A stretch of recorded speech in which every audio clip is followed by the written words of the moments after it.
Minasyaitonirrajim. Bismillahirrahmanirrahim. Assalamualaikum warahmatullahi wabarakatuh. Ikhwani rahimakumullah. Alhamdulillah, pada kesempatan kali ini kita masih diberikan nikmat oleh Allah Subhanahu wa taala sehingga kita bisa bertemu kembali dalam kajian hadis, pembacaan hadis. Mudah-mudahan kita semua diridhai oleh Allah Subhanahu wa taala. Amin ya Allah ya rabbal alamin. Ikhwani rahimakumullah. Rasulullah sallallahu alaihi wasallam dalam hadisnya bersabda,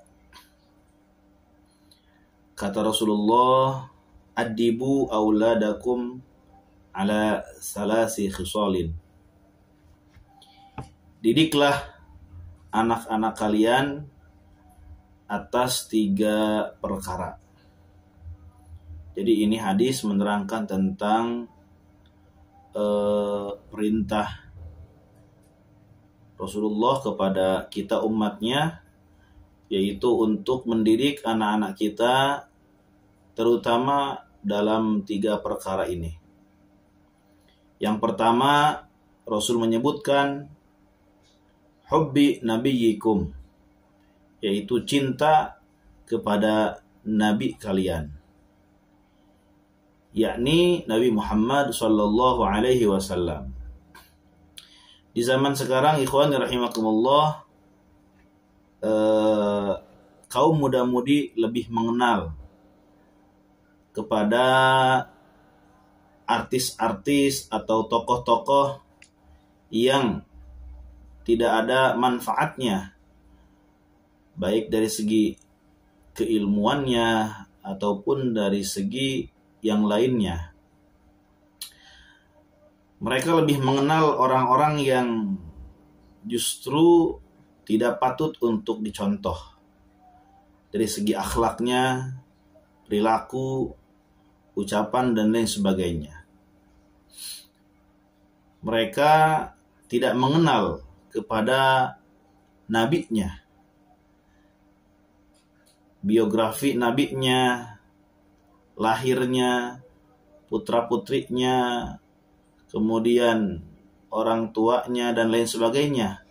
Mereka lebih mengenal orang-orang yang tidak ada manfaatnya untuk dikenal. Yang padahal, ikhwan rahimakumullah, Rasulullah lah atau Nabi Muhammad lah nanti yang kelak akan menolong kita di akhirat ketika tidak ada pertolongan kecuali syafaat dari Rasulullah sallallahu alaihi wasallam. Oleh karena itu, ikhwani rahimakumullah, saatnya sekarang kita kenalkan kepada anak-anak kita, yaitu nabinya, dari biografinya, sifatnya, akhlaknya, kemudian sunnah-sunnahnya, ibadahnya, dan lain sebagainya. Kita kenalkan kepada anak-anak kita agar anak-anak kita mengenal nabinya dan muncullah rasa cinta dan rasa sayang kepada nabinya. Karena pepatah mengatakan tak kenal maka tak sayang. Kemudian yang kedua, ikhwani rahimakumullah,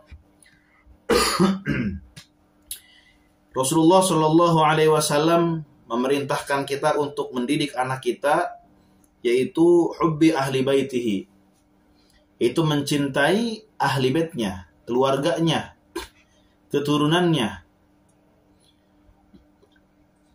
agar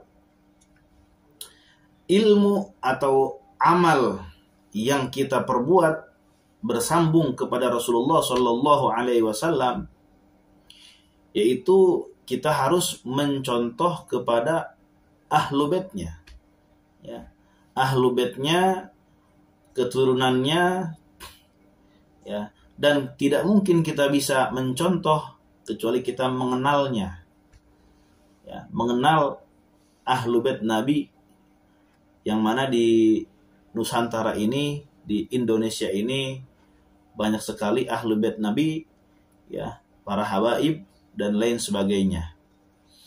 Ikhwani rahimakumullah, yang ketiga yaitu Rasul menegaskan kepada kita semua untuk mendidik anak-anak kita, yaitu qiraatul Quran. Qiraatul Quran yaitu membaca Al-Quran. Ketiga perkara ini adalah perkara yang sangat penting, ya. Yang pertama yaitu mencintai nabinya. Yang kedua mencintai keluarga nabinya. Kemudian yang ketiga yaitu membaca Al-Quran. Ketiga ini adalah poin penting yang harus kita ajarkan kepada anak cucu kita, agar anak cucu kita kelak terarah dalam hidupnya, dilimpahi keberkahan oleh Allah Subhanahu wa taala dan keridhaannya. Kemudian fa inna hamalatal Qur'an fi dhillillah yauma la dhilla illa dhilluh ma'a anbiya'ihi wa asfiyaihi. Karena sesungguhnya ikhwani rahimakumullah, orang yang membawa Quran, itu orang yang menghafalkan, ya, dan juga mengamalkan Al-Quran serta mengajarkan Al-Quran, nanti di akhirat kelak berada dalam naungan Allah. Yauma la dhilla illa dhilluh, ketika tidak ada naungan kecuali naungannya. Beserta siapa? Itu beserta para nabinya dan orang-orang pilihannya. Ikhwani rahimakumullah, dari hadis ini kita mengambil pelajaran bahwasannya pentingnya 3 poin ini kita terapkan kepada anak didik kita, anak cucu kita, baik bagi seorang bapak, seorang ibu,